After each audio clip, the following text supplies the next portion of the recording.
அவருடைய கனவு பெரிய கனவு. அந்த அப்பா முதலமைச்சர், நம்ம தாத்தா முதலமைச்சர், அப்பா முதலமைச்சர், நம்ம அடுத்த முதலமைச்சர் முடிவில் இருந்தார். அந்த அல்வாவை அடிச்சிட்டாங்க, இப்போ சாணி ஆகிட்டாங்க. பக்காவா கொண்டு வந்தான் திமுக. எவ்வளோ பாட்டெல்லாங்கிறான் நடிக்க வச்சு துணை முதல்வர். இன்னைக்கு எவன் அவன் கட்சியில் ஒதுங்கிக்கிறானோ அவன் வீடு தேடி போய் பிடிக்கிறார் உதயநிதி. போய் சீமான் கட்சியில் எவன் ஒதுங்கினானோ அவனெல்லாம் வீடு தேடி உட்கார வச்சு மீட்டிங் போட்டு டிஎம்கேல சேர்த்துட்டாரு. இது வரைக்கும் இவங்க கண்டுக்க மாட்டாங்க அது மாதிரி கட்சியெல்லாம். இவங்களாம் போய் தேடி தேடி பிடிக்கிறாங்க. இப்போ நீ வந்து ஏழாயிரம் பொருளாளர் போஸ்ட் இருக்கீங்களா, உன் தம்பி, உன் சித்தப்பா பையன், பெரியப்பா பையன் எவ்வளோ எந்த கட்சி போகக்கூடாது. எல்லாரும் திமுகவில் இளைஞரணி போஸ்டிங் கூட பொறுப்பு விடுன்ட்டாங்க. எல்லாம் விஜய் கட்சி தாவறாங்கன்னு தெரிஞ்சு பாமக விஜய் கட்சி தாவிக்குது, விசிகா விஜய் கட்சி தாவிக்குது, முக்காவாசி சீமான் கட்சி விஜய் கட்சி தாவிக்குது. ஆட்டோமேட்டிக்கா ஏன்னா சீமானுக்குலாம் ரசிகர்லாம் கிடையாது, அவன் ஒரு பெரிய எதுவும் கிடையாது. மெயினா அப்போ அந்த டைம்ல பேச்சு ஒரு அளவுக்கு நல்லா இருந்தது, எல்லாத்தையும் உண்மையா கரெக்டா பேசலாம். என்னைக்கு இவர் பிரபாகரனோட இல்ல ஆமகரி துணல் தெரிஞ்சு போச்சு, பாதிக்கு மேல பொல் போய் போச்சு. எல்லாமே பிள்ளடா உருட்டுறான்டா அப்படின்ற மாதிரி. அதுக்கப்புறம் பெரிய விஷயம் என்னன்னா, பெரியார கை தொட்டது பெரிய தப்பு. பெரியார் என்ன பண்ணாரு, அவரை போட்டு இல்ல பெரியார தொட சொல்லி பிஜேபி பேச சொல்லலாம். ஏன்னா பிஜேபி ஏன் பேச சொல்லுதுன்னா, நீ 2000 கோடி சொத்து சேர்த்துட்ட, நான் உன்னை விரல விட்டு கலந்து தான் ரோட்டுக்கு வந்துடுவேன், நான் சொல்கிறத மட்டும்தான் பேசணும். எப்படி பெரிய கொள்கையோடு அந்த ராமதாஸ் ஐயா, அன்புமணி ராமதாஸ் ஐயா கொள்கையோடு இருந்தாங்க.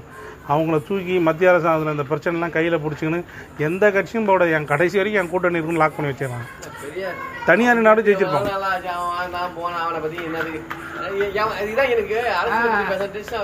மக்களை பற்றி எவனுமே பேசவே. ஒரு டிரைவர் கஷ்டப்படுறான், ஒரு ஆட்டோ டிரைவர் கஷ்டப்படுறான், ஒரு லாரிக்காரன் கஷ்டப்படுறான், ஒரு கடைக்காரன் கஷ்டப்படுறான், இவன் கஷ்டப்படுறான், அவங்க கஷ்டப்படுறான், எவனுமே பேசல.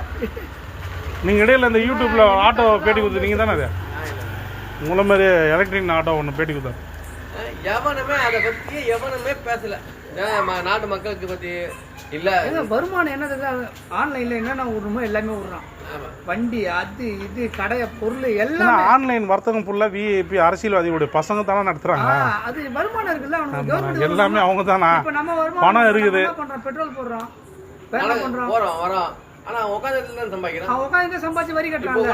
ஆட்டோ டிரைவருக்கு இவ்வளவு பேர் வந்து பைக் டாக்ஸி தடை செய்ய அடிக்கிறாங்க. எவனா காசு வாங்குறானா? ஒண்ணுமே கிடையாது. போக்குவரத்து துறை என்ன புடுங்குது?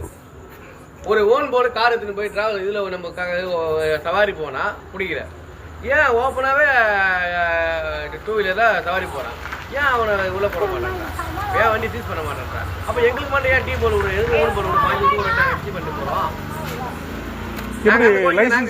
லைசன்ஸ் எப்படின்னா, அது ஓன் போர்டு ஒரு லைசன்ஸு, இது இன்சூரன்ஸு, எல் போர்டு ஒரு லைசன்ஸ், இது எல்லோ போர்டு ஒரு லைசன்ஸா? இல்லை எல்லா லைசன்ஸ் ஒன்று தான்.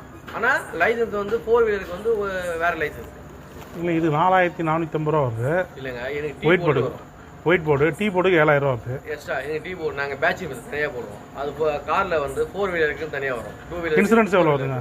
இன்சூரன்ஸ் எல்லாமே நார்மலாக தான் வரும். இல்லையே, ஒயிட் போர்டு மட்டும் தான் கூட வரும். இன்சூரன்ஸ் ஒயிட் போர்டு 4400 ரூபா வருது. எதுக்கு? ஆட்டோவுக்கு. இதுக்கு ஒயிட் போர்டு 7000 வரும். ஆமாம், 7000. எங்களுக்கு எல்லாமே கூட வரும். டேக்ஸ் பார்த்தீங்கன்னா நாங்கள் 5 வருஷத்துக்கு ஒரு வாட்டி டேக்ஸ் கட்டி ஆகணும். இவன் 5 வருஷத்துக்கு ஒரு வாட்டி தான் டேக்ஸ் கட்டுவான். அதுதான் பைக்கு பாருங்க, பைக்கு 5 வருஷத்துக்கு ஒரு வாட்டி தான் எஃப்சி, 5 வருஷத்துக்கு ஒரு வாட்டி, எல்லாமே 5 வருஷத்துக்கு ஒரு வாட்டி தான். ஆனால் இன்சூரன்ஸ் பண்ணாங்க நீ ரெகுலராக போட போகிறேன். அது என்ன, அது 2 வீலர் என்னது ஓன் போர்டு தான், ஓன் யூஸுக்கு மட்டும் தான் ஓட்டணும். நீ எதுக்கு டீ போர்டை ஏற்றுற, ஏன் பேசஞ்சர் எதுக்கு ஏற்றுற? அப்போ எங்களையும் ஓன் போர்டு ஆக்கிட்டு எல்லாமே ஓன் போர்டு ஆக்கு, எல்லாமே ஓட்டு போகிறோம், எல்லாமே சம்பாதிச்சு போகிறோம் இல்லையா? அவங்களை கொண்டு வா, டீ போர்டா கொண்டு வா. இதெல்லாம் ஒரு லாபம் தான், இவங்க எல்லாம் உருவாக்கி ஒரு ஃபார்ம் பண்ணுறாங்க. ஆன்லைன் வருது, ஆன்லைனில் சம்பாதிக்கிறாங்க. வேறு அவங்க கட்டிங் கொடுக்குறாங்க. அதாவது ஒரு தொழிலாளி பாதிக்கப்படுதுன்னா ஏன் அதை விட்ற?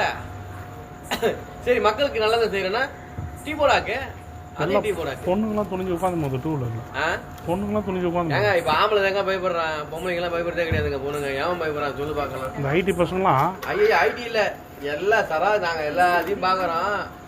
அதாவது ஆம்பளைங்க தான் எங்கன்னா மாட்டினா நம்ம ஈத்து வச்சு நம்ம சாப்பாடு போட மாட்டான்னு சொல்லிட்டு பயப்படுறான். அவெல்லாம் அப்படிலாம் கிடையாது.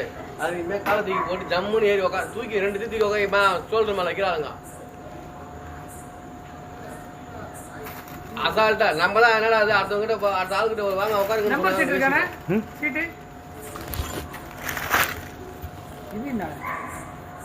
ஜெயமோ ஜெயமா